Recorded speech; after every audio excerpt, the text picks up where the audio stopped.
it, of course, starts out with him being like, Sam, it's very nice to see you. And, of course, Mike's here, too. Like, he can't just not be horny for 5 minutes. Like, he used to do it to Jane. Like, when Jane and Elf had a show, he'd always be like, oh, Jane, it's good to see you, and I guess you brought Elf with you. Right. This old man, creepy all the time. But I thought this was a really good question by Ducey at the end, and this is how the interview ended. And I think it's something we all think about. Let me wrap with this. It occurs to me that you're almost the exact same age as President Biden. I think you're a month older. He's made a decision about his future to step away. Does it ever cross your mind at all to say, you know what, I don't have to deal with a lot of this stuff. I've got more money than I could ever spend. I just want to enjoy life in a different way. Not in the least. Not in the least. I'd be sitting someplace, if I didn't get to be sitting here with the two of you, I'd be sitting someplace away from this camp. I'd be so sick. I'd be so wistful. I'd be so much wanting to be in the game, and I'd be so much wanting these problems I'm dealing with, and have you raking me over the coals.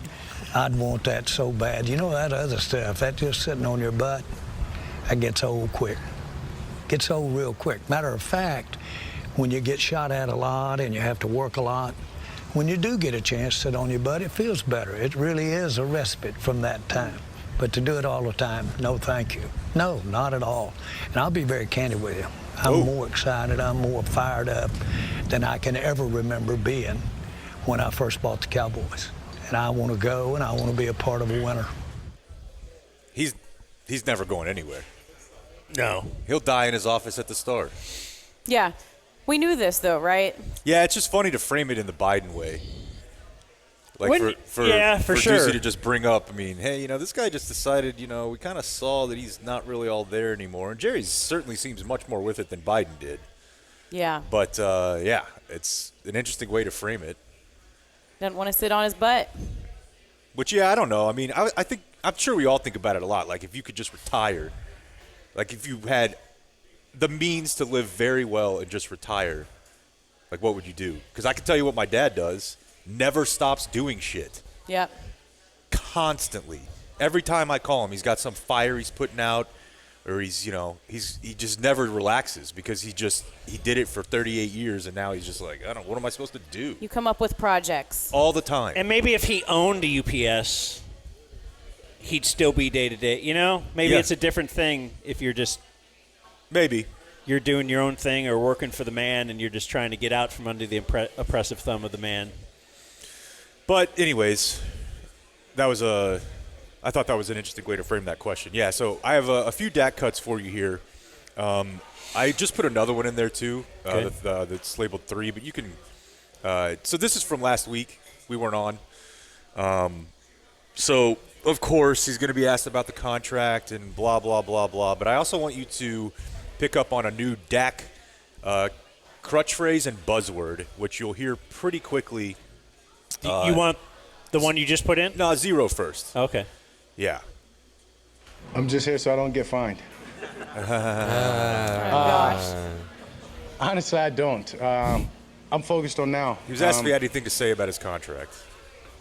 It's always been my message. I think I've always told y'all that. I'm about being present where my feet are. And honestly, that was kind of the team message. And that's what's great is from Chad Bolden to Mike McCarthy to everybody. That's kind of just been our message. And so that's right aligned with my views, what I want to do. Okay. Where my feet are, is that what his he says that a lot. Yeah. A lot of people say that. I know. It's like a therapy term for being present and being in the moment, but be where your feet are. He's clearly worked this into his daily lexicon. So they're cut 1, Dan. Focusing on those little things, you can embrace your time, you can embrace where your feet are, and before you know you're just day after day getting better.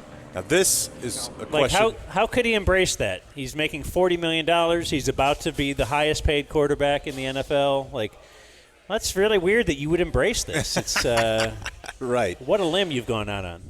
Sorry, you were about to promote this question. Yeah, he's getting close to the fire here.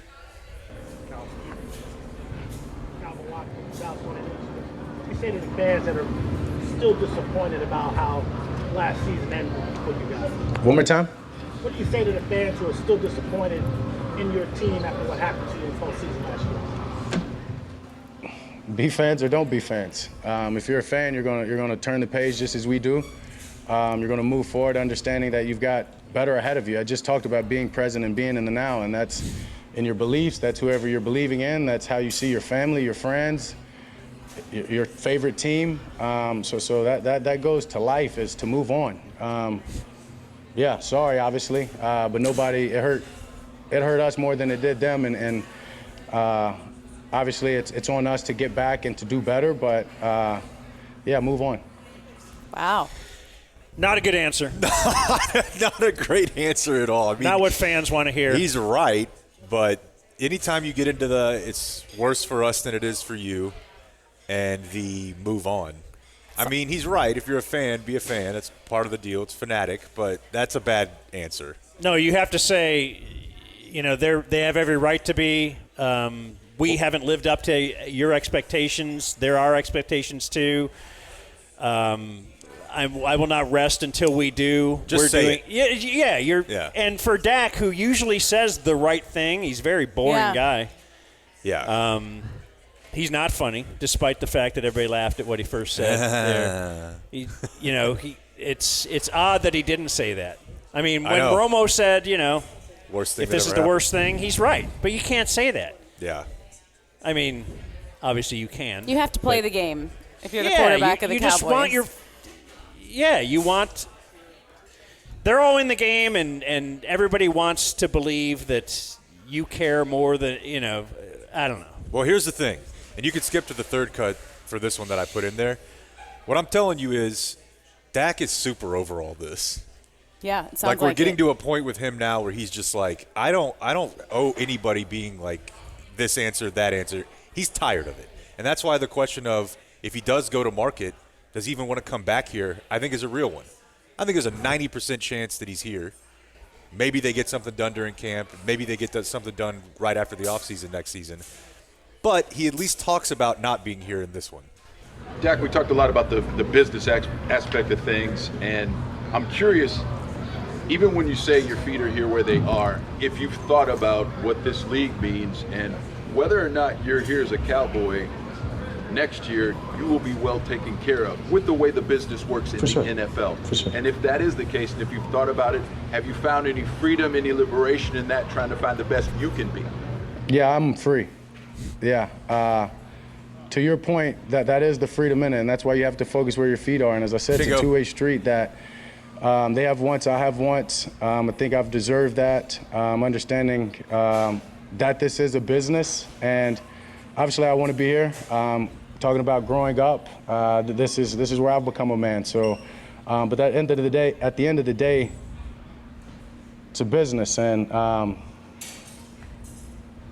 when I'm going to say it. I want to be here, but when you look up, all the great quarterbacks I watched played for other teams. So my point in saying that is that's not something to fear. That may be a reality for me one day, may not be my decision. So that's the freedom that I have is be where your feet are, make the most of it, be confident in yourself, make your team better. I told you. I love my teammates. I love that locker room. I love everything about being out here in Oxnard and being a Dallas Cowboy. So that's what allows me to be free and focused and understand that when time comes, who knows what comes. As I said, I've been through a lot of adversity personally, that it's about, being thankful for where you are, hugging and loving on your loved ones, and taking it one day at a time, and handling the rest when it approaches. Wow. Yeah. Yeah. That's some in the media negotiating for you. For sure. I mean, yeah. Look at all the greats. Look at Joe Montana. Look at Tom Brady. Look at Peyton Manning. Look at Brett Favre. Doesn't always end like a fairy tale. Now, it does with the Cowboys if you're Don Meredith or Roger Staubach or Romo. But, yeah, I thought that was, you see what I'm saying now? Like, he's kind of tired of it. And he's like, look, I'm going to be fine. Y'all can figure this out. If you want to go draft a quarterback, go. I'll go get $65 million a year in, fill in the blank. Yeah. He doesn't have time for it anymore. By the way, have you guys seen the projected Brock Purdy contract?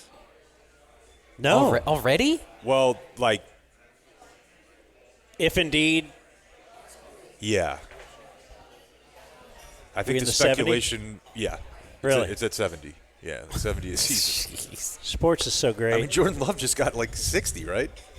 But I think we've talked about this before. Like when I think it was Nolan Ryan who broke the 1 million barrier, and like by 2 years later, someone broke the 3 million. Like you don't go up 1 million. Now it's 1.12 million. It's now I got to get 2. Yeah. And it's like, okay, 50, we're going 60. Yeah, I mean, it's just increasing by the same percentage. It's just that the numbers are so big that the same increase means 52 to 60 and then 60 to 68. So, yeah, it's very interesting to see the evolution of Dak. You knew it was going to happen. Romo eventually was not like the guy who would come to Summer Bash and was like, hey, this is just fun. I'm the Cowboys quarterback. Eventually he was just like, F y'all. I mean, Stop making my life suck. it's kind of like anybody in their career, right? Like you start and you're just happy to be there and you take the money and you do your work and then you start getting fed up with this or that or this or that and you start being honest and then usually you leave that place. Well, I don't have any idea what you're talking about there at all. But he's no different than all of us. That's true.